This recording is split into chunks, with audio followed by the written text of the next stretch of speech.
Vous écoutez Studio Méta, la fréquence des acteurs engagés gaz vert en région sud-est.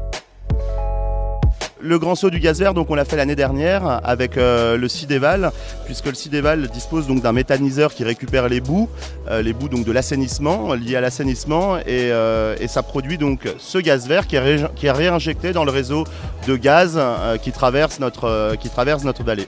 Ah, on n'a pas de pétrole, mais on a du gaz vert et on le trouve à Sionzier. Donc dans tous nos bâtiments publics, puisque comme je l'ai dit, on a 70 bâtiments publics sur la commune.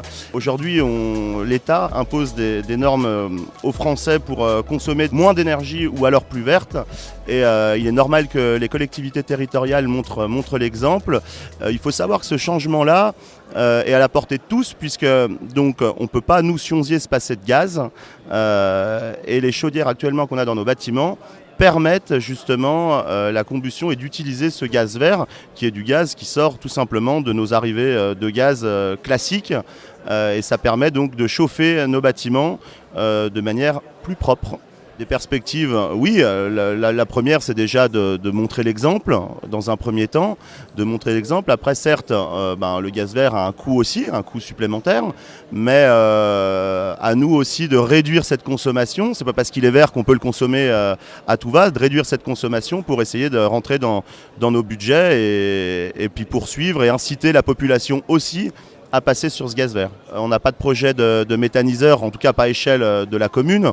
C'est déjà géré à travers le Cidéval, qui a aussi la compétence de brûler justement nos déchets, nos ordures ménagères.